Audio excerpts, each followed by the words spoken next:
अस्सलामुअलैकुम व्यूअर्स, कैसे हैं आप सब। उम्मीद है आप सब खैरियत से होंगे। तो आज मैं आपको बहुत आसान और बहुत जल्दी तैयार होने वाले न्यूटेला और बनाना के फ्रेंच टोस्ट रोलअप्स बनाना सिखाऊंगी।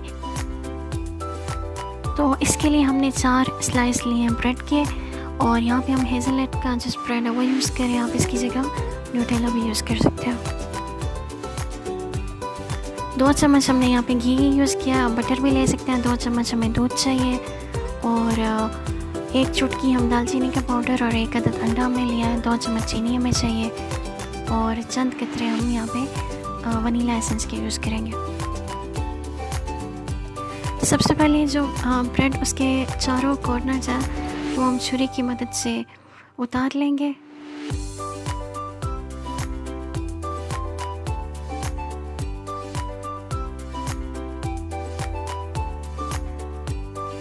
तो ब्रेड के जो कॉर्नर्स हैं हमने इस तरह से उतार लिए हैं। तो अभी हम जो ब्रेड है इसको बेलन की मदद से पूरा अच्छे तरीके से फ्लैट कर लेंगे।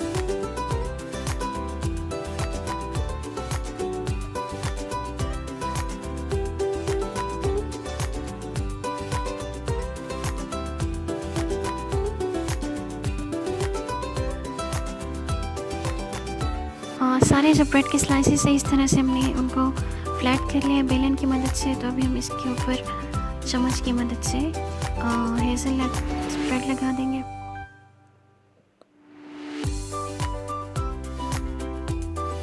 उसके बाद एक केला आप उसके इस तरह से 2 पीस करें, और उसके बाद उसके आप बीच में से काट के 4 पीस कर लें। आप इसको गोल गोल भी काट सकते हैं, और इस तरह से लंबा काटने से ये होगा कि पूरा आप जो पीस है वो उसके अंदर रख सकते हैं।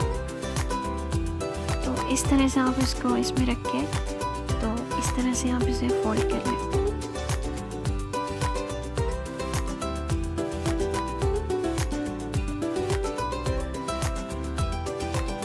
तो अभी हम यहाँ पे बाउल में हमने अंडा शामिल किया है। दूध डालेंगे यहाँ पे 1/4 कप। 2 अदद हमने यहाँ पे चीनी शामिल की है, 2 चम्मच, 2-3 चुटकी दालचीनी का पाउडर। चंद कतरे हमने यहाँ पे जो वनीला एसेंस है वो हमने यूज़ किया ताकि अंडे की स्मेल ना आए। तो इसको हम इसकी मदद से अच्छी तरीके से बीट कर लें।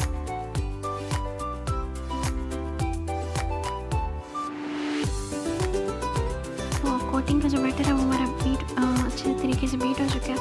तो जो घी है उसको हमने इस तरह से फ्राइंग पैन में डाला है।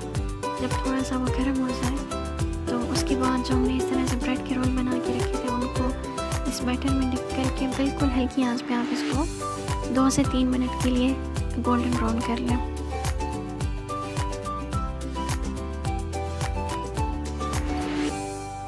जब आपको महसूस हो कि एक साइड जो है उसकी पक चुकी है, तो आप उसकी इस तरह से चम्मच की मदद से साइड चेंज कर लें।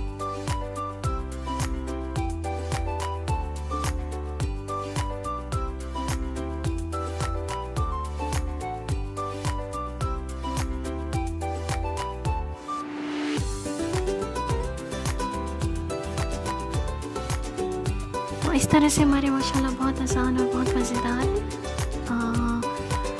न्यूटेला और बनाना के जो फ्रेंच टोस्ट रोलअप से तैयार हो चुकी है। आप इस तरह से बना के बच्चों को दें, अपने घर वालों को दें, और ये रेसिपी ट्राई करके कमेंट बॉक्स में अपना फीडबैक ज़रूर दें। तो मिलते हैं अगली वीडियो में, तब तक के लिए अल्लाह हाफ़िज़।